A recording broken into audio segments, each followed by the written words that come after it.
আসসালামু আলাইকুম। বাংলাদেশ বেতার রংপুর স্থানীয় খবরে আমন্ত্রণ জানাচ্ছি তৌহিদা ইসলাম। আজ 2025-26 অর্থ বছরের প্রস্তাবিত জাতীয় বাজেট উপস্থাপন করা হবে। অর্থ উপদেষ্টা ডক্টর সালেউদ্দিন আহমেদ 7,90,000 কোটি টাকার এই প্রস্তাবিত বাজেট উপস্থাপন করবেন।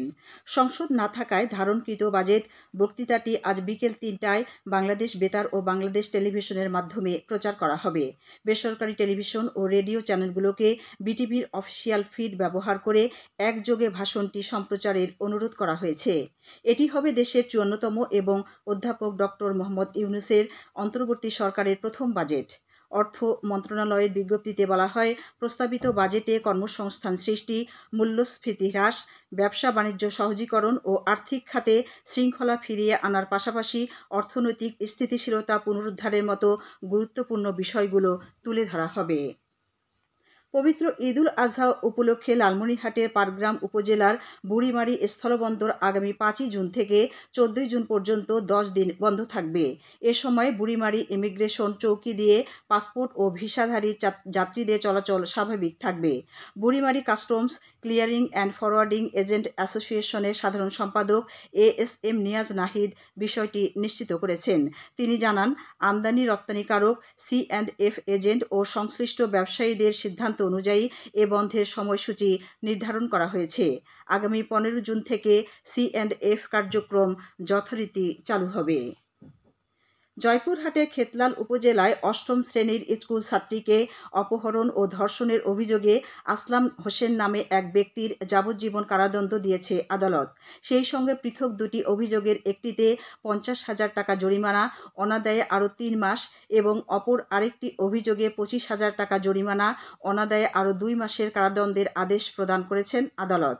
গতকাল জয়পুরহাটে নারী ও শিশু নির্যাতন দমন ট্রাইব্যুনালের বিচারক আব্দুল মুক্তাদির আসামির অনুপস্থিতিতে এ রায় প্রদান করেন। গাইবান্ধা জেলায় জমে উঠেছে কোরবানির প্রাণীর হাট। বিক্রি কম হলেও হাটে কোরবানির গরু ছাগল উঠেছে প্রচুর। তবে প্রতি বছরের মতো ভালো দাম না থাকায় হতাশ বিক্রেতা ও ব্যবসায়ীরা। কোরবানির প্রাণীর দাম অন্যান্য বছরের তুলনায় এবারে কম হওয়ায় ন্যায্য দাম পাচ্ছে না বলে জানান বিক্রেতারা। এ নিয়ে এখন শুনুন আমাদের গাইবান্ধা জেলার সংবাদদাতা আসাদুজ্জামান মামুনের একটি প্রতিবেদন। ঘরের দরজায় কড়া নাড়ছে কোরবানি ঈদ, তাই গাইবান্ধা জেলায় জমে উঠেছে কোরবানির পশুর হাট। বিক্রি কম হলেও হাটে কোরবানির গরু উঠেছে প্রচুর। তবে প্রতি বছরের মতো ভালো দাম না থাকায় হতাশ সাধারণ বিক্রেতা ও ব্যবসায়ীরা। গরুর দাম অন্যবারের তুলনায় কম হওয়ায় ন্যায্য দাম পাচ্ছে না বলে জানান গরু বিক্রেতা। দাম চাচ্ছে এটার 1,60,000, দাম বলতেছে 40, কেউ 35, কেউ 20 করছে, কিন্তু ক্রেতা শূন্য হাটে। এখন ক্রেতা শূন্যর কারণে গরুর দাম কম মনে হচ্ছে হাটে। দাম যাচ্ছে 1,55,000, আমার এটা এখন 25,000 পর্যন্ত দাম কইছে, 1,25,000 পর্যন্ত কইছে। গরু বিক্রেতারা দাম বেশি বলছে বলে ক্রেতা সাধারণ জানান। দেখতেছি আজকের বাজারেতে বাজার বেশি, তাতে সময় আছে তো তার কারণে গরু ছাড়তেছে না। তো সময়ে যদি শর্ট থাকতো তাহলে মোটামুটি গরুর দাম একটু যেটাই হতো হয়ে যেত। গরু ভালোই আছে, কিন্তু ঘটনা বাজার তো ছাড়তেছে না। বিক্রেতা তো বাজার ছাড়তেছে না, ক্রেতা তো খালি ঘুরতেছে। এখন এরই মধ্যেই আছে, দেখি আলহামদুলিল্লাহ যদি এখন বাজারঘাট যদি এখন লাস্ট পর্যন্ত কি আসে রেজাল্ট।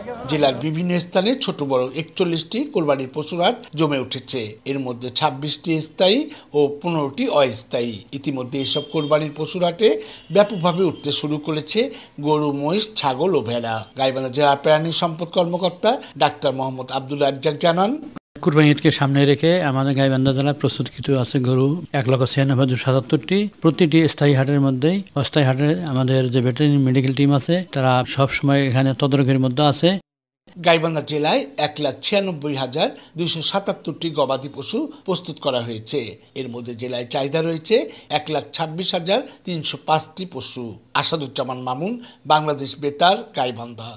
পবিত্র ঈদুল আজহা উপলক্ষে কুড়িগ্রামের রৌমারী উপজেলায় হতদরিদ্র মানুষের মধ্যে ভিজিএফের চাল বিতরণ শুরু হয়েছে। গতকাল উপজেলার বন্দবের ইউনিয়ন পরিষদে বিতরণ কাজের উদ্বোধন করেন উপজেলা নির্বাহী অফিসার উজ্জ্বল কুমার হালদার। কর্মসূচির আওতায় উপজেলার 6টি ইউনিয়নে মোট 47,757টি পরিবারের মধ্যে 10 কেজি করে চাল বিতরণ করা হচ্ছে।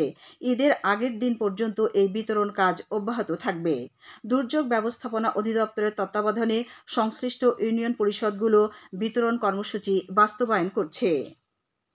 র্যাব 13 এর সদস্যরা লালমনিরহাটের হাতীবান্ধায় অভিযান চালিয়ে 25 কেজি গাঁজা উদ্ধার করেছে।